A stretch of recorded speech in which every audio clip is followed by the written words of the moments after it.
Hello everyone, welcome to our YouTube channel the Hybrid Chemistry. आज की जो हमारी वीडियो रहने वाली है एचपीएससी असिस्टेंट प्रोफेसर केमिस्ट्री के ऊपर एक लेटेस्ट अपडेट हमको देखने को मिल रही है, जो कि है डॉक्यूमेंट वेरिफिकेशन से रिलेटेड। यानी जो सब्जेक्ट नॉलेज टेस्ट के बेस के बाद जो डॉक्यूमेंट वेरिफिकेशन के लिए बुलाना था, उन सब के रोल नंबर आ चुके हैं। उसी के ऊपर हमारी ये वीडियो है कि उसमें कैटेगरी वाइज क्या बाइफरकेशन रही है, किस तरीके से किन लोगों को बुलाया है और क्या है उस नोटिस का मीनिंग, सब कुछ हम इस वीडियो के अंदर डिस्कस करेंगे। तो अगर आपको किसी भी प्रकार की कोई भी क्वेरी रहती है, हमसे कांटेक्ट कर सकते हो। आप ईमेल आईडी के थ्रू कांटेक्ट कर सकते हो, टेलीग्राम चैनल से जुड़ सकते हो आप हमसे, ताकि कोई भी आपको परेशानी हो तो आप हमसे कांटेक्ट कर सकें। और इंटरव्यू से रिलेटेड जानकारी के लिए भी इस टेलीग्राम चैनल पे आपकी हेल्प होती रहेगी। ये इंस्टाग्राम हैंडल है हमारा, जिसके थ्रू भी आप हमसे जुड़ सकते हो। तो ये पर्टिकुलर जो वीडियो है हमारी आज का जो नोटिस है एचपीएससी का, उसी के ऊपर बेस्ड रहने वाला है। तो सबसे पहले आप क्या करोगे, एचपीएससी की साइट पर जाओगे। साइट पर जाओगे तो अनाउंसमेंट वाले सेक्शन में जब जाओगे ना, वहां पर आपको एक नोटिस देखने को मिलेगा।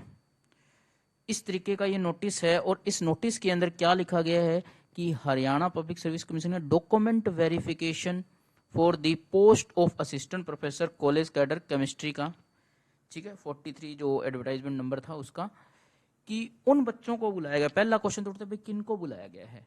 सब्जेक्ट नॉलेज टेस्ट जिन्होंने दिया था 13/7 को, और उसके अंदर जिन्होंने 35% स्कोर किया है, यानी मिनिमम एलिजिबिलिटी थी ना कि भाई 35% तो स्कोर करना ही करना है। तो अब ये क्या करेंगे, जिन्होंने 35% स्कोर कर लिया उन सबको बुला लिया है, ठीक है। तो वो रोल नंबर कौन से हैं, ये है कि इन रोल नंबर्स ने 35% स्कोर किया है। अब इनको बुला लिया, अब इनको बुला के इनके करेंगे डॉक्यूमेंट चेक, ठीक है। डॉक्यूमेंट के अंदर वो क्या चेक करेंगे, भाई इनकी एलिजिबिलिटी से रिलेटेड डॉक्यूमेंट चेक करेंगे, ठीक है। एलिजिबिलिटी के अंदर जैसे गुड एकेडमिक रिकॉर्ड है या नहीं है, नेट का सर्टिफिकेट चेक कर लेंगे, कास्ट सर्टिफिकेट चेक कर लेंगे, 10th 12th सारे डॉक्यूमेंट जो भी आपने फॉर्म फिलअप के टाइम डाले थे वो सारे के सारे चेक होने वाले हैं इसके अंदर। पहली चीज तो ये आपको क्लियर हो जानी चाहिए। और चेक किनके हो रहे हैं, जिन्होंने सब्जेक्ट नॉलेज टेस्ट के अंदर 35% स्कोर किया था। ये कर क्यों रहे हैं, ताकि ओनली एलिजिबल कैंडिडेट हों जो। अब इसमें से जो ये टोटल कितने हैं भाई, 330 लोग हैं। अब 330 में से जितने एलिजिबल होंगे, फॉर एग्जांपल 30 बाहर निकल जाते हैं तो 300 एलिजिबल हुए। अब इन 300 में से वो मेरिट बनाएंगे जो 2 टाइम्स जो आगे भेजने हैं पोस्ट के, 2 टाइम्स उनके आगे भेजने हैं। तो ये मैंने एग्जांपल लिया है कि 30 बाहर हो जाएं, ठीक है। अब हो सकता है एक भी ना हो सकता है ज्यादा हो जाए, ठीक है। तो ये चीज है कि डॉक्यूमेंट वेरिफिकेशन होगी इन सभी रोल नंबर की। पहली चीज तो सबको पता है कि इन्होंने कह रहे थे पेपर बहुत ज्यादा हार्ड है ना, तो उसके बेसिस पर भी इतने लोगों ने क्या किया है, 52.5 को क्रॉस किया है, यानी कि इन्होंने 35% की मिनिमम एलिजिबिलिटी को क्रॉस कर लिया, यानी 52.5 से ज्यादा मार्क्स हैं इन सभी के, ठीक है भी, 330 बच्चों के।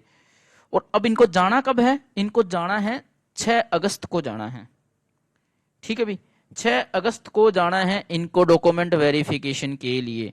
चलिए ये चीज तो होगी आपकी एक क्लियर। अब बात कर लेते हैं कि भाई इसके अंदर वाइफरकेशन क्या रहा है, भाई कितने कैटेगरी वाले हैं, ताकि थोड़ी सी हेल्प हो जाए ना बच्चों को कि भाई हमारी कैटेगरी के इतने बच्चे हैं, इतना कंपटीशन है इस फील्ड के अंदर, तो उसके बारे में डिस्कस कर लेते हैं।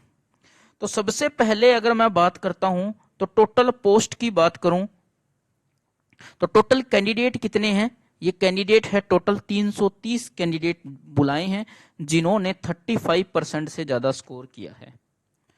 तो मैंने क्या किया, इन सभी को सबकी कैटेगरी के साथ सभी को मैंने किस में ऐड कर दिया है, एक्सेल शीट में डाला है। तो एक्सेल शीट में डालने के बाद टोटल आप देख सकते हो टोटल कितने आ रहे हैं, 331 तक सीरीज है, 330 है, एक तो ये इसका कट गया रोल नंबर और उसका।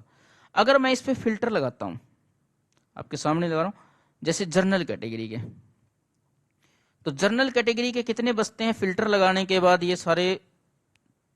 अगर जर्नल कैटेगरी की बात करूं, इसको मैं सिलेक्ट करूंगा तो ये फिल्टर लगाने के बाद देखूंगा तो जनरल कैटेगरी के जो बच रहे हैं बच्चे, आप देख सकते हो यहां पर टोटल 198 बच्चे तो जो जनरल में थे वही हैं, प्लस कुछ ऐसे बच्चे भी आपको मिलेंगे जिन्होंने स्क्रीनिंग जो था वो यूआर की कैटेगरी में पास कर दिया था और एलिजिबिलिटी भी शो कर दी थी, यानी नेट का सर्टिफिकेट भी शो कराए थे, उनके डॉक्यूमेंट वेरिफिकेशन हुई थी ना। कुछ बच्चे वो भी हैं, वो भी कंपटीशन में अभी जनरल के में ही हैं एट प्रेजेंट। तो हो सकता है कि उनके मार्क्स कम आए ज्यादा आए, बट वो फाइनली तो जनरल के अंदर कंडक्ट कर रहे हैं ना।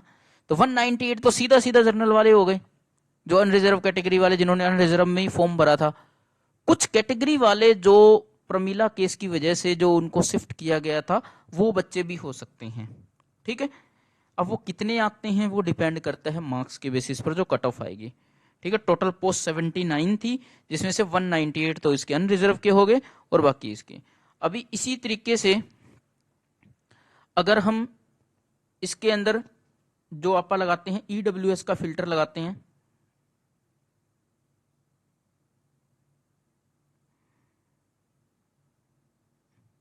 अगर ईडब्ल्यूएस का फिल्टर लगाते हैं तो टोटल इतने रोल नंबर बच के रह जाते हैं हमारे सामने। तो वो कितने हैं वो देख लेते हैं। ईडब्ल्यूएस की बात करूं तो टोटल 48 स्टूडेंट आपको मिलेंगे इसके अंदर ईडब्ल्यूएस कैटेगरी के अंदर। और दूसरी बात 48 स्टूडेंट मिलेंगे, इन 48 में से 13 वो बच्चे हैं जिन्होंने, आप देख सकते हो स्क्रीनिंग जब रिजल्ट आया था यहां पर कुछ रोल नंबर मेंशन किए गए थे कि इन रोल नंबर ने अपनी जो एलिजिबिलिटी है वो यूआर कैटेगरी के अंदर प्रूफ कर दी थी, ठीक है।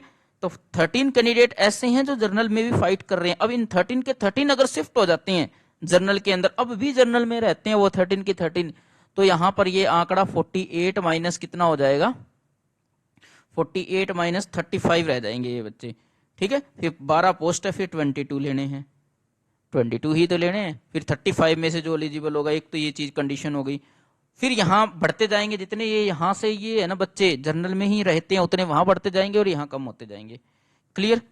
इसी तरीके से अगर मैं फिल्टर लगा के बीसीए कैटेगरी की जब मैं बात करता हूं, टोटल 39 स्टूडेंट वहां निकल के आते हैं बीसीए कैटेगरी के भाई, ठीक है। जिसमें से 4 बच्चे ऐसे थे जो पहले से ही जनरल के लिए फाइट कर रहे हैं, ठीक है। तो 35 बच जाते हैं अगर चारों के चारों अब भी जर्नल में रहते हैं। कब रहेंगे, जब ये इनकी जर्नल की कट ऑफ अगर इनकी क्लियर होती है सब्जेक्ट नॉलेज टेस्ट में, तो फिर इनमें कितने लेने हैं, 26 लेने हैं। तो देख लेना कितने बाहर होने वाले हैं। हो सकता है चारों ना कर पाए, चारों ना कर पाए तो 39 में से 26 लिए जाएंगे, जितने कर जाएंगे उतने में से लिए जाएंगे 26 भाई। अब बीसीबी की बात बताऊं तो टोटल 26 बच्चे हैं जिन्होंने बीसीबी में जिन्होंने 52.5 से अबव मार्क्स लिए हैं, जिसमें से 10 बच्चे ऐसे हैं जो कि क्रॉस कर गए थे कट ऑफ किसकी, स्क्रीनिंग के अंदर, जिन्होंने अपनी एलिजिबिलिटी शो करके जर्नल के अंदर भी फाइट करने के लिए अपने आप को एलिजिबल बनाया था। तो टोटल पोस्ट कितनी है, 5 है, यानी 10 बच्चे आगे जाने हैं। अगर ये 10 के 10 अब भी जर्नल में रहते हैं तो 16 में से 5 जाएंगे, जितने जर्नल में ये रहेंगे उसमें से माइनस कर देना। मान लो 8 रहते हैं तो भाई 18 में से जाएंगे, 18 में से 10 सिलेक्ट करेंगे, वो उस हिसाब से सिलेक्ट करते रहेंगे। इसी तरीके से अब आ जाओ OSC candidate. OSC candidate total 17 बचे हैं अभी, 17 में से 3 की यूआर में थी उस टाइम पर एलिजिबिलिटी शो कर दी थी, पीछे बचते हैं 14 और 7 के हिसाब से 14 लेने। अगर ये तीनों के तीनों अभी प्रेजेंट रहते हैं तो सभी का इनका इंटरव्यू कॉल आ सकता है। उसके बाद बचते हैं डीएससी स्टूडेंट। डीएससी स्टूडेंट है भाई, टोटल पोस्ट इनकी 8 थी और 3 ही स्टूडेंट है जिन्होंने इस रिटर्न को क्लियर किया है 35% के मार्क्स के बेसिस पर, जिसमें से एक पहले से यूआर में चल रहा था। तो अब ये जाए ना जाए इससे कोई फर्क पड़ने वाला है नहीं। सीटें इनकी खाली रहने वाली 8 सीटें हैं और 3 ही बच्चे हैं, यानी ये तीनों बच्चे तो लग चुके हैं एक टाइप से। अगर इंटरव्यू ठीक ठाक नॉर्मल इंटरव्यू भी देते हैं तो भी ये तीनों बच्चे लग चुके हैं। इन तीनों बच्चों को कॉन्ग्रेचुलेशन भाई आने वाली पोस्टों के लिए, ये इस रिक्रूटमेंट के लिए, असिस्टेंट प्रोफेसर बनने के लिए। तो ये थी हमारी ये वीडियो जिसके अंदर हमने पूरा डिस्कस किया आपके सामने। इस नोटिस के बारे में भी डिस्कस किया है कि नोटिस में अब आपको जाना कब है, जाना आपको 6 अगस्त को है भाई, ठीक है। 6 अगस्त को वहां पर पहुंच जाना और सारे के सारे डॉक्यूमेंट लेके पहुंचना है आपको, अपनी एलिजिबिलिटी शो करनी है वहां पर जाकर, ठीक है भाई। तो ये पूरा नोटिस था। फिर भी अगर आपका कोई डाउट रहता है, किसी भी प्रकार का कोई डाउट रहता है कि ये चीज हमें समझ में नहीं आई, कोई भी आप कमेंट बॉक्स में कमेंट कर सकते हो। टेलीग्राम चैनल से हमसे जुड़ सकते हो। वीडियो अच्छी लगी तो लाइक शेयर सब्सक्राइब जरूर कर दे भाई। धन्यवाद।